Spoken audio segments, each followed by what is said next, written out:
Okay, good morning, everyone. We're going to be drawing another character from Peter and the Wolf today. Today we'll be drawing the duck. So to draw this, I'm going to have my paper horizontally, side to side, landscape mode, working with a pencil, keeping it nice and soft in my hand. So when I draw, I'm creating light lines, and I'm going to draw big. So let's start first with a large oval from side to side. You can see that the oval is almost as long as my pencil. It's a pretty long oval. Next, I'm going to find the left side, and right above that, I'm going to draw a circle not too far from the body. So as you can see here, my circle is just a little bit away from the body. That's going to be for the head. Next, I'm going to draw two curved lines connecting the head to the body. Now what I want to do is be careful not to just draw two straight lines. I want to curve them to show the curve of the duck's neck. So what I'm going to do is start up on the top of the head, move my pencil down along with the head, and then right when it starts to hit the bottom, I'm going to draw a little curve that comes out to the back. Do the same thing on the front. I'm going to draw a little curve that connects the front of the oval to the front of the head. Next, on the bottom of the circle, I'm going to draw a long oval. This is going to be for the duck's beak. So nice and soft I'm drawing my lines. That's because I'm going to darken these in after. Once I have the duck's beak, I'm ready to add a couple more shapes, and then I'll start adding some details. On the duck's body, I'm going to draw a wing right below where the neck comes in. So right below where the neck comes is where I'm going to draw my wing. Nice long oval shape again, keeping that kind of soft. And then underneath the wing, I'm going to draw shapes for the 2 feet. I'm going to draw a triangle shape sticking out towards the direction of the head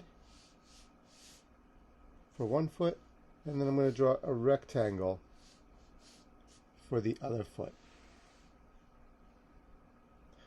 That looks a little forward. You know what?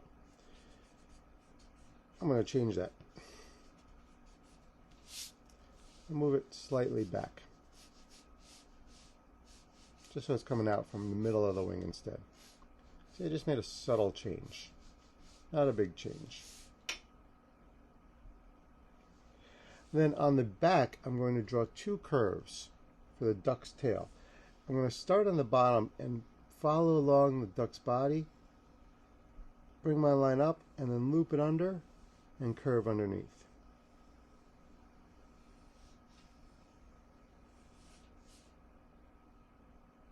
Now I'm ready to start adding some of the details and cleaning up my drawing.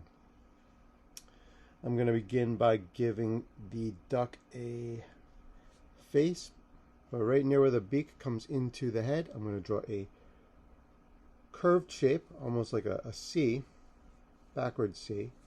So it kind of hooks underneath. That's for the duck's cheek. And on top of that, I'm going to draw half an oval for the duck's eye, with an oval inside for his pupil. Then I'm going to draw a curve going from the beak onto the head on the top and bottom of that oval, so that the duck's beak flows nicely onto the head. I'll draw another curve that comes out from that spot onto the oval on both sides. And then I can draw a long line down the middle of the oval.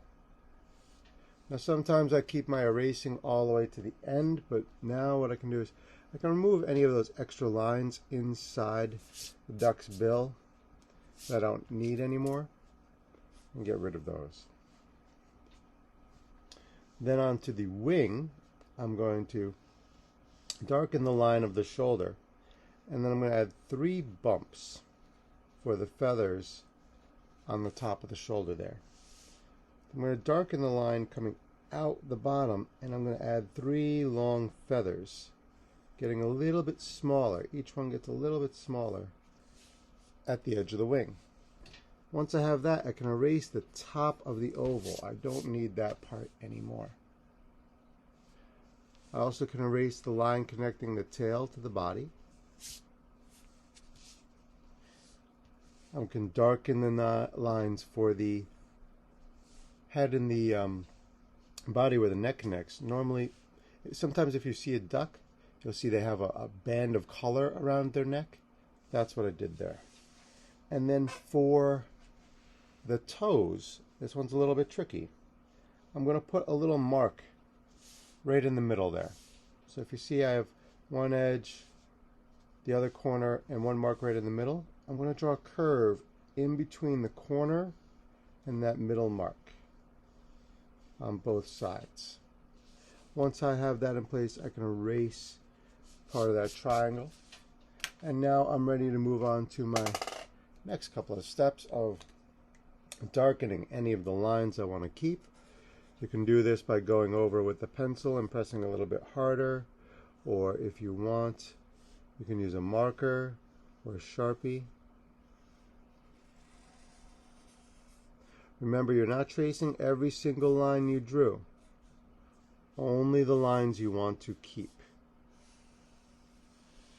Only the lines you want to keep.